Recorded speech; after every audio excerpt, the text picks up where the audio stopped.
Welcome back to Acadiana's Morning News. It is Wingin at Wednesday, 7-11 on this Wednesday. How could you have never heard that song, dude? 7-11, frontline winner. I didn't know we were going to be in the midst of a cover boy today. He's Look at this. The 50th annual UT Martin Rodeo. Oh, yeah. Look at Warren Cottle down here at the corner. That guy. Wow. Yep, Urban Cowboy. There you go. That was the first college rodeo team east of the Mississippi River to qualify and go to the college national finals. Awesome. 1974. We'll be posting a picture of this cover at kpl965.com because, Warren, you still have something in your pocket. You still have the same stuff in your shirt pocket as you do today. So that's great. I got cigarettes in my pocket. Does anybody else think that he looks like Matthew McConaughey from the movie? Oh, Dallas Buyers Club? Yeah. Ooh, that's not nice. That's not nice. That's a joke. No, it's just the cowboy hat. He's a very attractive man, even when he's kidding. Anyway, all right. Well, we've established several things already this morning on the show. In the news this morning, tributes are pouring out from across the country after the death of Barbara Bush. We had a kind of a warning late last week over the weekend that she had decided to discontinue medical treatment. There's been reports that she suffered from COPD and some other issues as well. But she went home. She spent the day, as reports say, holding the hand of her husband of 70-plus years, and passed away yesterday. We got the official word around 7 o'clock last night, and tributes have come out for Barbara Bush from everywhere.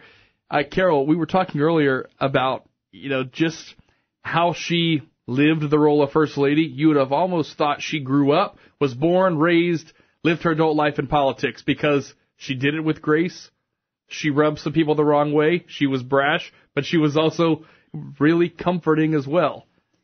I think you knew what you got with Barbara Bush. I mean, she didn't hide it, but she grew up. I mean, she was to the manner born. She was born into sort of almost American royalty was it Maine or New Hampshire? She was born in Queens, New York. Oh, Queens, New York, yeah. Really? I always thought she was up in, wherever.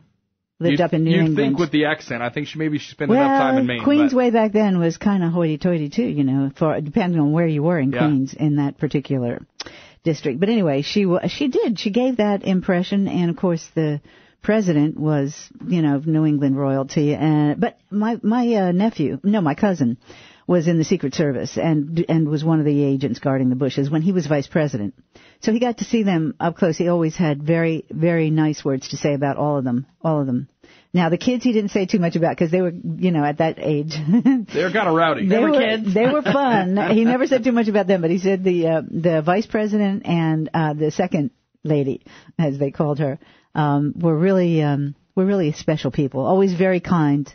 The quote that I love by her. She said something about, I married the first man I ever kissed, and when I told my kids that, they just about threw up. That sounds just like her.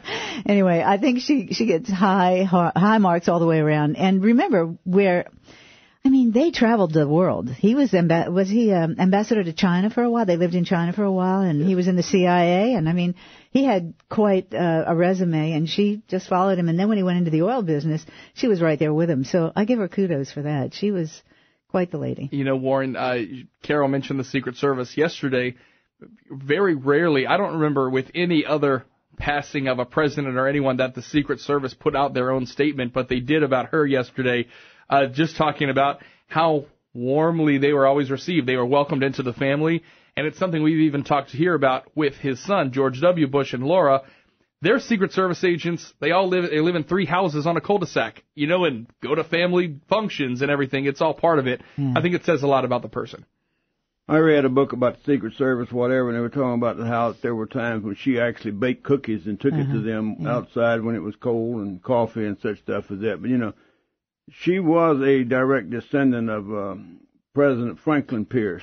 That's where her middle name came from, Barbara Pierce. And that, I think that she was quite a gracious lady for a long time, although this last election she fell out of grace with a lot of people when she publicly announced that she and the old man voted for Hillary. So, I just give her, marks for probably she was getting demented over the years or whatever. But She was a dedicated mother to her children, and and she was a gracious lady, I guess. I remember, and this is a fact, that she always looked a lot older than George. Mm. And the first time they put her on camera, my wife jumped and said, "No, that's his mother. That can't be his wife." Yeah. Her hair. They said her hair turned gray when she lost her daughter. The baby daughter, was 3, yeah. and she wouldn't color her hair after that.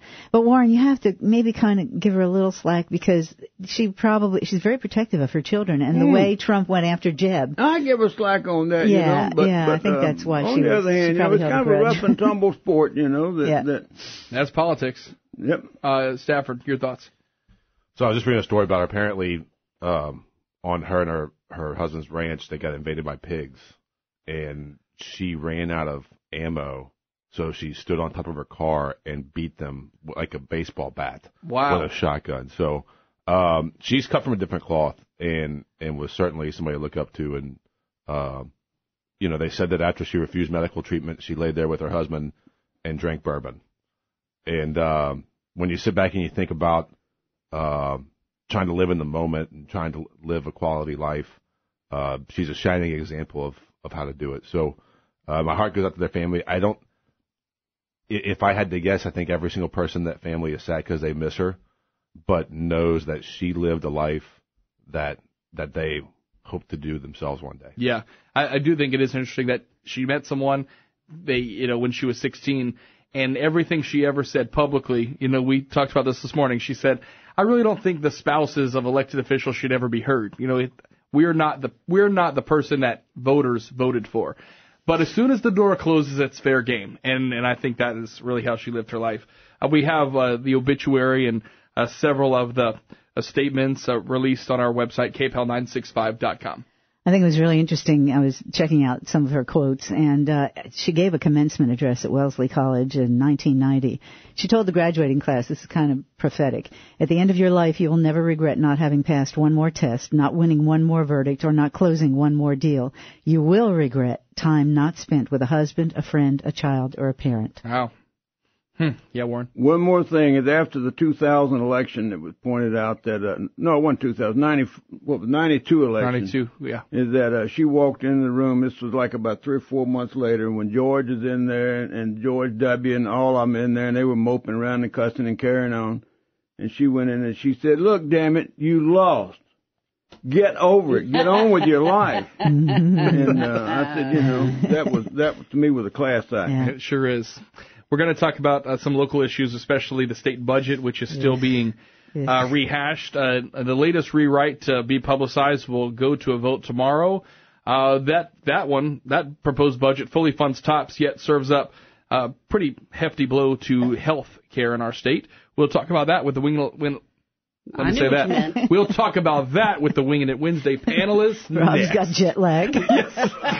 Minnesota? The thawing out. Minnesota. He just came back. Coming up now on 719, still being reported as one traffic tie-up, University at St. Landry Street. That's University at St. Landry. Make sure you're buckling up out there.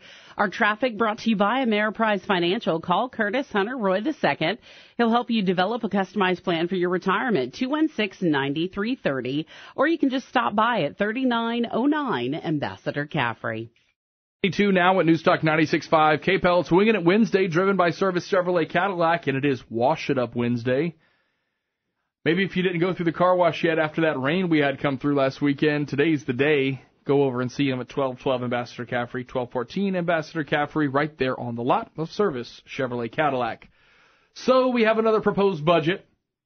It's due to come to a vote tomorrow. The heads of the LSU Medical School, several other different organizations have come out and said, look, people are going to leave. It's going to gut the process of training, doing graduate medical school training here, doctors, etc., at several of these different hospitals. And I think they called it catastrophic for healthcare in our state. So, Warren, do you think this is going to pass, or do you think we're still headed for a special session to figure this out? I have no idea, and you really can't second guess what the Louisiana legislature is going to do, except you pretty well know that whatever they do is going to be detrimental to most of the people who are unelected. And are people going to leave? Well, what the hell is different? We've been leaving now for 30 years, and we have the smallest middle class of any state in the nation, and they continue to do things that hurt us. And I think it's just probably another round of it. They come out and they tell you all these dire things. If you don't give us more money, then hell's going to freeze over, or your daughter's going to grow up to be prostitutes, or whatever it is. Your son's going to be drug addicts, and on. All these dire things, and then at the last moment they come through and say, "Oh, we saved the world, we saved the day." And then 6 months down the road say, "Well, we didn't save the world. We thought we did, but there was the other side that caused all this problem. It's you people out there that caused the problem. You didn't send us enough money, so we got to do some more." So I don't know that. I think that a lot of this stuff, TOPS needs to be rethought, and public education certainly needs to be rethought. Higher education, we still have too many colleges. We need to go back and just sit down and rethink everything and just modify and everything that to get us in line with the real world. Stafford, one of the things with TOPS, there was a second measure that was kind of going around that was going to increase the qualifications needed for TOPS to maybe cut down on it that way. Maybe if it's just not available to as many people. But it looks like that was shot down. However, this bill would go back to the fully funded version of it. I'm not going to ask you to read the crystal ball. Warren just now said you can't read the crystal ball. But when you're weighing these several things out, something has to give somewhere if there isn't going to be new revenue.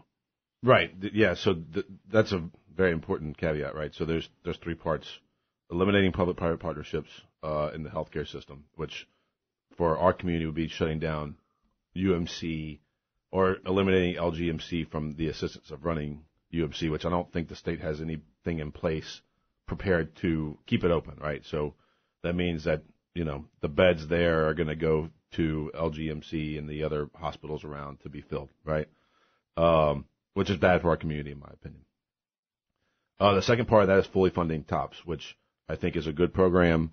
I think that when we tell ourselves that, hey, we're going to continue to invest in 18 to 22-year-olds who've achieved well in our system and try to get them to stay here, right? So the goal is they stayed here until they were 18. Let's keep them for 4 more years, and hopefully we can put them into a job here so that we have more jobs in the community that require college education. We know that Louisiana is ranked worst in the United States for colleges that require, or for jobs that require a college degree. The third part of that is raising revenues, right? So they've said, hey, that's not going to happen. We're not going to do that. So it's one or the other, right? So I don't know what they're going to do. I hope that cooler heads will prevail. I've been a proponent here lately of saying that, the way that we do taxes and the way that we fund government needs to be reviewed very thoroughly. We've got a very high sales tax rate and a very low property tax rate. And what we've learned, in Lafayette, we just lost, if you read the Current, we just lost $10 billion of revenue in our community alone, even though unemployment's at almost decent rate right now. And so when you realize that the volatility of that side of funding, you almost have to sit back and go, maybe we need to find a more stable way to raise funds. Carol, someone put out the thought about TOPS and said maybe it's something that needs to be reviewed every year, that we say when oil and gas revenues are at a certain level and the state is making that's where it's directly funded. So instead of having this commitment to pay this money through the TOPS program and commitment to assist, on your bad years, maybe you don't offer it, or maybe you offer less of it. This is a perfect example of the saying, the road to hell is paved with good intentions. And as much as we want to fund higher ed, that sort of thing, you have a lot of folks, a lot of middle-class folks who are having a struggle right now making ends meet, and they're saying, why am I paying for some other kid's education when I got my own kids to raise, And that's a valid concern. When the program is so far afield from where it began, it was to help, poor kids who could qualify but who otherwise couldn't get into school, especially minority kids. That's Mr. Taylor was modeling on the program that started in Harlem, the businessman who started the program in Harlem. But it's gone far afield from that. I worked to get my college education, and I think we should need to have more college-educated kids. I don't have any problem with that. However, when you don't have jobs here for those kids, they are going to leave. They're going to go where the jobs are. And so fundamentally, we need to fix this state from the ground up. And if we don't do that, we're going to continue to have these problems. Now, when you look at the health department, the Louisiana Department of Health is the behemoth. It is the parasite that is going to eat up the rest of the budget. I mean, it is already.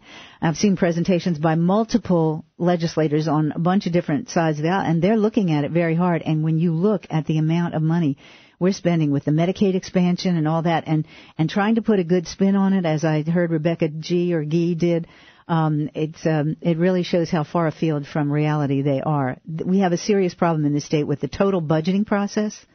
And if we don't get that fixed, we're not going to be able to really fund the things that need funding. Yeah, I think you hit the nail on the head with good intentions. Quickly, one of the things that keeps coming up about the TOPS situation is the cost of tuition. Because if the state is reimbursing the full cost of tuition, now I'll tell you, I did not understand it this way until someone kind of explained it to me. I always thought the TOPS payment was sort of like insurance companies and providers, where there's a negotiated rate in between, where we're going to pay this much per year. I guess I never realized the state was getting billed for the full price of tuition. Well, then it explains to you why tuition has continued to go up. However, the universities have to make up for less funding. So it's this circle of, I would say the circle of life, but it's a circle of death, because you're just filling one bucket up with the other one. Well, it's one part of the state and the other part of the state, and this part of the state. I mean, it's all the state. Yeah, Stafford, you want to? Yeah, you get two problems. First off, you've got a federal school loan program that is willing to give you money for any degree, right? They don't ever take into consideration the return on investment or your ability to pay it back. Your ability to pay it back, right? Yeah. And these degrees are getting very, very expensive. I personally think I disagree with Carol here a little bit. You know, we pay, everybody in the city pays property taxes and sales taxes, including the people who don't have kids that pay for public education. That's a different thing. This is a choice, Stafford. Okay. I mean, K through 12. Let me get my point out, Carol. K through 12. So is important. we pay through K through 12, and then we take the best of those who've said, hey, you've met the requirements. We want you to stay in state. And that's how we fund it. And the majority of this money came from the tobacco settlement. So the money that was used to fund this, right, originally started out as not a tax burden or anything that we've pumped into it. Now, I don't know what's happened to that money since, if it's been raided or what's been done to it. But I think it's important as a society when we look at, you know, Lafayette has continued to grow, right? No matter what, you know, Warren says about, you know, I haven't heard any state reps come out and say that our kids are going to be prostitutes or drug addicts if we shut down hospitals. I disagree with them on that. But Lafayette has continued to grow. And the thing that has happened is that we've started to, with the introduction of technology, be able to offer some entry-level positions. That was our biggest problem as a state for a long time, was that we would attract business, educate our kids, but there were no entry-level positions because there were no jobs that required college degrees. So they would leave. And the state had a program, we referred to these people as boomerangs, try to attract them back before they have kids and set their roots. It's why Festival for years was hitting hard on, hey, who's back here from out of town, who's visiting, because they realized that that's when these people were coming back. So I think it's important that we continue to fund it. I think the state, like I've said before, we send them there to do the hard stuff, not the easy stuff.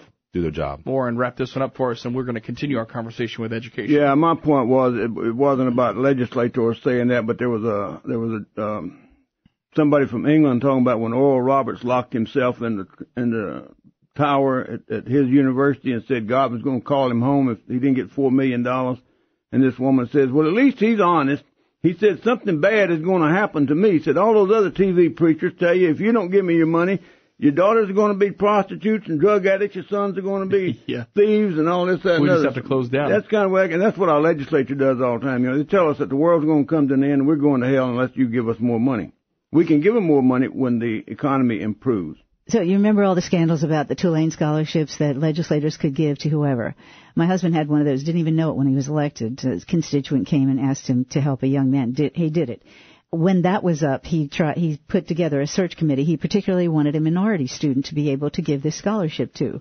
The search committee, made up of minorities, searched and searched and searched. And every kid who could qualify for Tulane University already had multiple scholarships all over the place. I mean, there are so many scholarships out there, especially for really needy kids who can predict that they're going to do well in school. So, I mean, there are a lot of ways to handle this situation. Right now, the state is in a serious budget problem, and we've got to get that fixed. We're going to move on to another legal issue that has come up here locally with Lafayette Parish Schools and how the Schools of Choice program operated. We'll get to that coming up on Wingin' It Wednesday when we return. Stay with us. 7:39 now at News Talk 96.5 KPEL. Welcome back to Wingin' It Wednesday. Wow, Bernie, that's not a good place to have a wreck over there between Settlers Trace and the river on Ambassador. I know, man. Not a good spot. Going neck and neck with Chick-fil-A and their speed block they cause in that kind of area over there during breakfast. Although I gotta say, over the years, the sign got put up that said no stopping on pavement. And most people abide by it. Most people are nice. Most in lowercase italics. Most. And then there are people that, think they're much more important than the world. A chicken is really important. So I could be the happiest person. Like, I could have just had a child or won the lottery and be the happiest person on earth. And if I get stuck on Ambassador because some soccer mom isn't willing to make the loop, I go to a level that I don't like people seeing me at. I totally agree with you. Because you can pull in and get your buns out of the car and actually walk in. They've asked the owner of that parking lot to use that back deal. It's closed off now. Close it off. Okay, but the problem, the reason it's closed off is the other side is not his part. It's not his. It's not. That part's not his. Either way. And it's hugely potholed. Either way, he's tried to negotiate with people to do a cut-in. And they just won't happen. Wouldn't do it. Anyways, shoot me in the head. But he did put up a sign that says no stopping on the pavement. So did the Kings people. There's a bonus topic for you today. Well, but it's not against the law, as we found out several years ago, because we had the chief in here. Unless they've changed it in the last 5 or 6 years, because it used to drive me nuts. That was the big part, That was the big question. How come this is not against the law, but it's not against the law? I would pay the legal bills for a man with a spear to sit there and pop a tire. Oh, my gosh. Stafford. That's how much I hate it. Violence. I understand where you're coming just from. a tire. Just a tire. A throwing star? I understand where you're Children. Come on. All right, let's get back. Lauren, are we the only adults in the room? But you know what? You can honk your horn, and sometimes it's extremely effective. Honking the horn's illegal. I'm not saying that I've done that. I'm just saying sometimes it could be very effective. I've honked the horn for so long my arm gets tired. I look for duct tape to hold it down. Some food is worth waiting for. You know what I'm saying? And I'm with you. But get out of your car, go into the parking lot that's adjacent, have you seen and drag your buns into... The parking lot is packed, too. And I'm with you, but there are other parking lots. FedEx parking lot is never packed. But you know what? People are just lazy, and they don't want to get out of their car.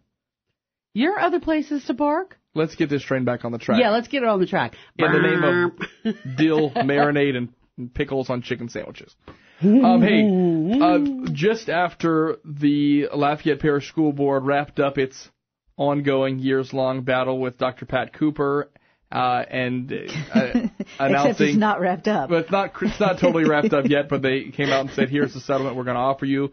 There's another legal issue the school board is having to deal with, and it has to do with the way the Schools of Choice program has operated. Now, you may remember here in KPEL, I went to several of the meetings. We covered it in talking about something as simple as sibling priority, which seems like small potatoes considering what is alleged in this new lawsuit about favoritism, personal favors, etc., used in who gets assigned to schools of choice, and the lawsuit claims that that is in a way discrimination.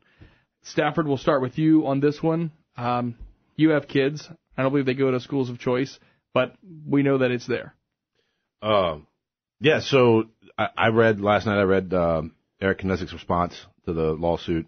And what's interesting is apparently the lady who filed this lawsuit has sent letters demanding money to the school board, has been turned down, and then hired the attorney who represented the Lafayette Parish school system in their desegregation case. So I think as a school board's point of view, or they feel that there'll be an ethics violation or a conflict of interest on behalf of the attorney representing her. This kind of stuff. I mean, look, she was fired. I don't know why. There was an internal investigation that showed that they felt that it was completely within their right to do it, and that it was justified. I think this is potentially a disgruntled employee who think they may have some information. I think that she's going to find out the hard way that she doesn't. I think the Lafayette Parish school system has probably more money than her to defend themselves against her. So she's going to spend a lot of money suing these guys, and she's probably going to lose. And I can tell you, the board that we have there now, I think is a little more engaged than the boards that we've had in the past. And I think that they're prepared to stand up for students, and for the taxpayers who fund the program. So I hope they do it right. As far as the Pat Cooper settlement, Pat Cooper got offered, everything that he was doing his contract. And he was offered that before this multiple times. And he needs to take the money, period. It's to sit back and go, hey, I care about students and I care about the health of Lafayette, and then say you owe me millions of dollars, when in reality they're paying out his contract with interest. Take the money. Carol, the schools of choice thing, ever since it was created, it elicits a lot of emotion because there's the lottery system and there's a finite number of seats for kids to be in. Is this just kind of the latest iteration of that debate that is happening? The last wrinkle to be thrown in was the way they changed the transportation system, which caused a lot of problems for people who had their kids in schools of choice. I don't know the merits of this case, but I would hesitate to paint with too broad a brush. That we've had wonderful, in my opinion, some really committed to the children school board members in the past. I would say Beverly Wilson, Mike Hefner, Kay Gibson, Judy Cox. I mean, these were people who worked hard on behalf of the children. So I wouldn't make any comparison with any other school board. I would just look at this. When we saw Dr. Cooper filing suit, everybody said, oh, he doesn't have a prayer. And look what's happened now. About anywhere between $1.5 and $1.8 million in legal fees that the taxpayers will pay, not the school board, the taxpayers will pay. And now we're seeing this is a repeat. It's like a rewind of the same thing, and everybody's making fun of this woman or questioning her motives or whatever. I have no idea what her motives are. All I know is what I have read in the paper, and quite often in the news, sometimes things are characterized in a certain way. So I think we all need to wait and see what comes out in the trial. And in terms of Elaine Roy representing her, I don't see any conflict of interest there. Anybody is able to hire the attorney of their choice. He knows school board law inside and out. He knows state law about these kinds of things inside and out. If she wanted to hire and master and an expert at this kind of thing, she hired the right guy. Warren, are you just fighting a beast that's just too big? Is she? Mm-hmm. First of all, there's a real underlying issue here. The first thing that comes to mind is that for anybody to say that this is an anomaly, that you've got favoritism shown to people and rigged lotteries and all that in the state of Louisiana or any other state as far as that goes. I mean, it always happens, and it's going to happen. And, but the underlying issue here is, in my humble opinion, why are people wanting to get into these schools?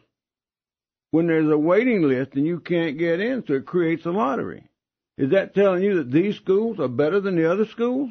Well, a lot of times it has the I understand what a lot of times it has, but here's the real deal. The language. It's hell yes, they're offering things that somebody else wants.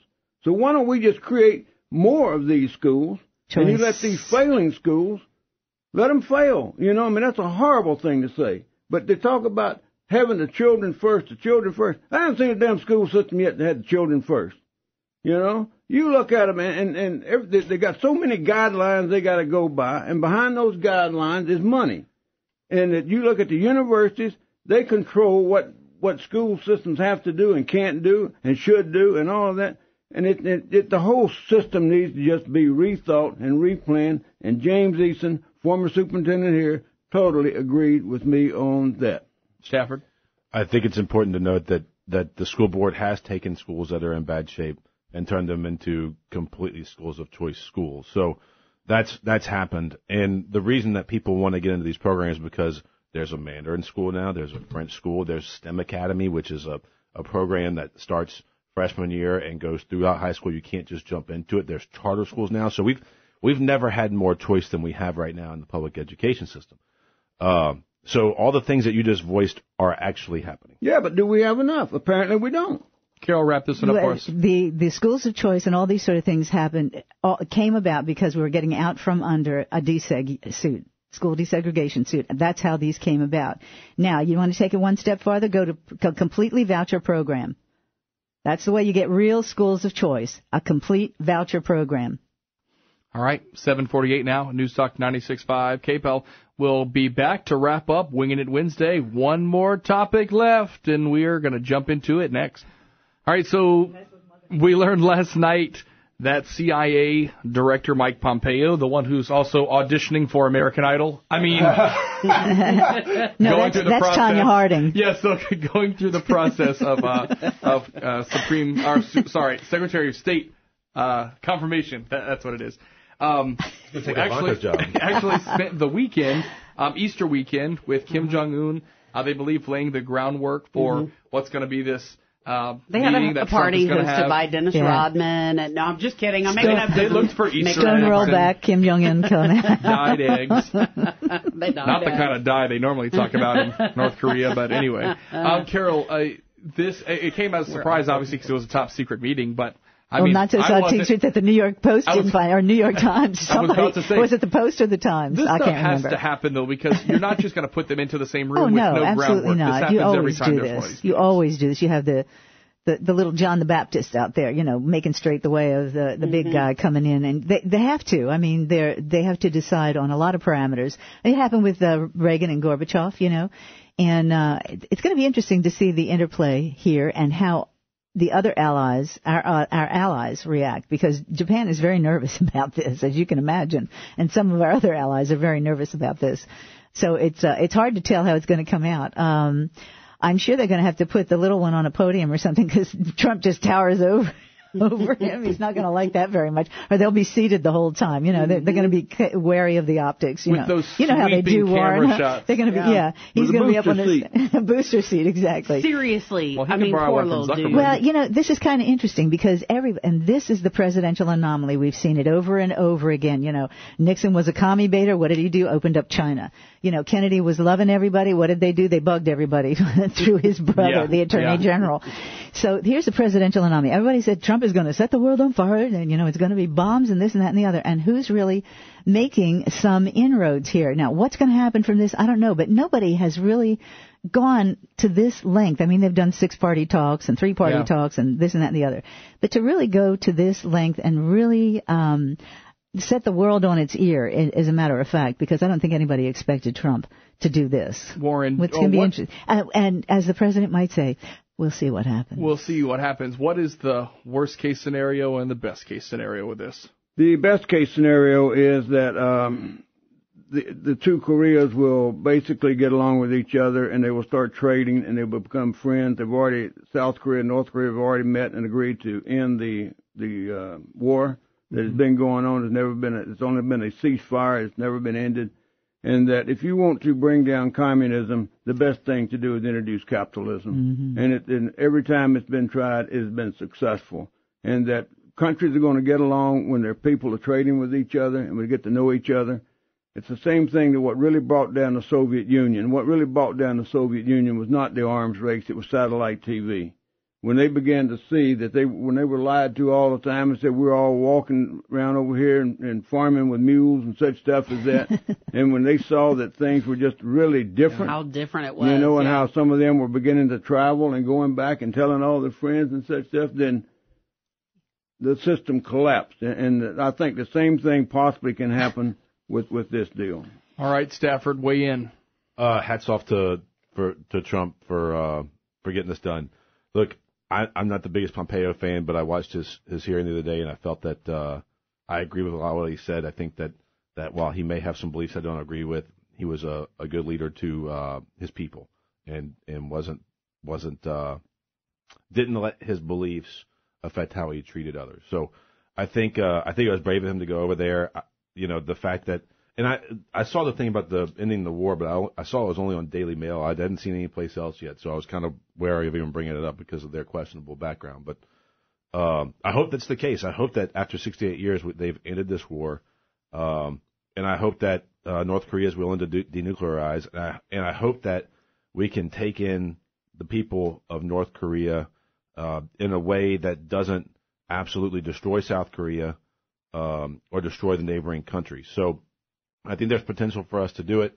I hope that the talks go well. I think that for the first time in history, we've seen a Kim that's realized the error of their family's ways and that they cannot rattle sabers their way to prosperity. All right, Carol, 30 seconds Yeah, left. I want to agree with Warren on one point, that the satellite really did have an effect. As we know in FM, it's line of sight, and they could only penetrate with Radio Free Europe and Radio Free America into Russia that far. So satellite was critical. But the other thing that was critical was Reagan walked away from Reykjavik, and he pumped up the arms race. He talked about SDI and that kind of thing, and he really brought out that the Soviet Union was sort of a paper tiger. Their economy was in the dumps, So. Hey, thanks, guys, for coming in. As always a great conversation, and we appreciate it. Warren Cottle, Stafford Barnett, and Carol Ross. You can listen to the Ross Report this afternoon starting at 2 right here on KPEL. Thank you for that. 7:57 now at News Talk 96.5 KPEL. Watch out for a traffic crash, Brentwood at Ayrshire Boulevard. That's Brentwood at Ayrshire Boulevard. Your forecast for today, only a 10% chance of a pop-up shower. A high at 81 for today. Low tonight at 62, right now 65.